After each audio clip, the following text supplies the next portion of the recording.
Hi friends, welcome back to my channel Yummy Days with Kavita. இன்னைக்கு சூப்பரான பூண்டு குழம்பு ரெசிபி தான் பண்ண போறோம். அப்படியே பூண்டு குழம்பு மாதிரி இல்லாம தொக்கு மாதிரி செய்ய போறோம். நிறைய பேர் இருந்தா நமக்கு பூண்டு குழம்பு மாதிரி செய்யிறதுக்கு கரெக்ட்டா இருக்கும். எங்கள மாதிரி ஒரு 4 பேர் தான் இருக்கீங்கன்னா தொக்கு மாதிரி ட்ரை பண்ணி பாருங்க. செம டேஸ்டியா இருக்கும். ஒரு 3 டேபிள் ஸ்பூன் நல்லெண்ணெய் சேர்த்துக்கோங்க. இந்த ரெசிபிக்கு நல்லெண்ணெய் தான் நல்லா இருக்கும். அது கூடவே ஒரு 20 சின்ன வெங்காயத்தை உள்ள சேர்த்துக்கோங்க. 2 தக்காளி எடுத்துருக்கேன். அதை 2ஆ கட் பண்ணிவிட்டு அந்த எண்ணெயில் படுற மாதிரி அப்படியே திருப்பி போட்டு விடுங்க. அப்போ தான் அது நல்லா ரோஸ்ட் ஆகும். டேஸ்ட்டும் ரொம்ப சூப்பராக இருக்கும். 2 பக்கமும் அப்படியே நல்லா திருப்பி வதக்கி எடுத்துக்கோங்க.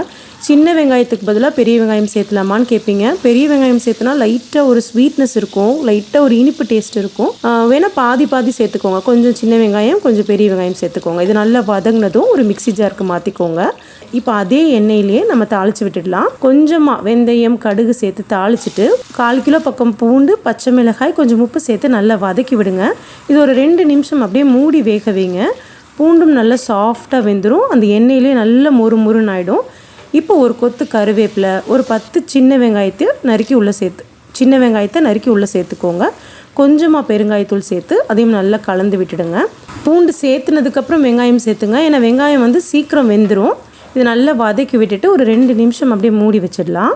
இப்போ பார்த்தீங்கன்னா தெரியும், பூண்டு வெங்காயமெல்லாம் நல்லா சூப்பராக வெந்துருச்சு. டெலிவரியான புதுசில் நமக்கு இந்த ரெசிபி தான் செஞ்சு தருவாங்க. புளிக்கு பதிலாக நாட்டு தக்காளி சேர்த்துக்கோங்க. புளிப்பு கரெக்டாக இருக்கும். உப்பு காரமெல்லாம் கொஞ்சம் குறைச்சிக்கோங்க. இந்தளவுக்கு உப்பு காரம் நம்ம சேர்த்த மாட்டோம். நல்ல பால் ஊறும். கண்டிப்பாக ட்ரை பண்ணி பாருங்கள். நம்ம இப்போ அரைச்சி வச்ச மசாலாவை உள்ள சேர்த்துக்கலாம். இது கூடவே பெரிய நெல்லிக்காய் அளவுக்கு புளியை தண்ணியில் கரைச்சி உள்ளே சேர்த்துக்கோங்க.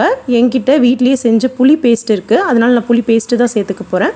ஒரு 1.5 ஸ்பூன் புளி பேஸ்ட்டு சேர்த்துக்கிறேன். அது கூடவே ஒரு 2 டேபிள் ஸ்பூன் குழம்பு மிளகாய் தூள், ஒரு 1/2 ஸ்பூன் மிளகாய் தூள் சேர்த்துக்கிறேன். புளி பேஸ்ட்டு, குழம்பு மிளகாய் தூளோட லிங்க்கு இது எல்லாமே நான் டிஸ்கிரிப்ஷன் பாக்ஸ்லேயும் ஃபஸ்ட்டு கமெண்ட்லேயும் தரேன். உங்களுக்கு தேவைப்பட்டால் செக் பண்ணி பார்த்துக்கோங்க. இது நல்லா கலந்து விட்டுடலாம்.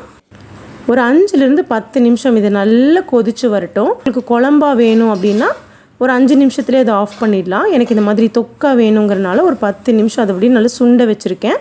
இந்த அளவுக்கு ரெடியானதும் சுட சாதத்தில் கலந்து சாப்பிட்டு பாருங்கள். டேஸ்ட்டு அப்படி இருக்கும். கண்டிப்பாக இந்த ரெசிபியை ட்ரை பண்ணி பாருங்கள். ட்ரை பண்ணி பார்த்துட்டு எப்படி இருந்துச்சுன்னு உங்கள் ஃபீட்பேக்ஸ் அண்ட் கமெண்ட்ஸை என் கூட ஷேர் பண்ணுங்கள். தேங்க்யூ.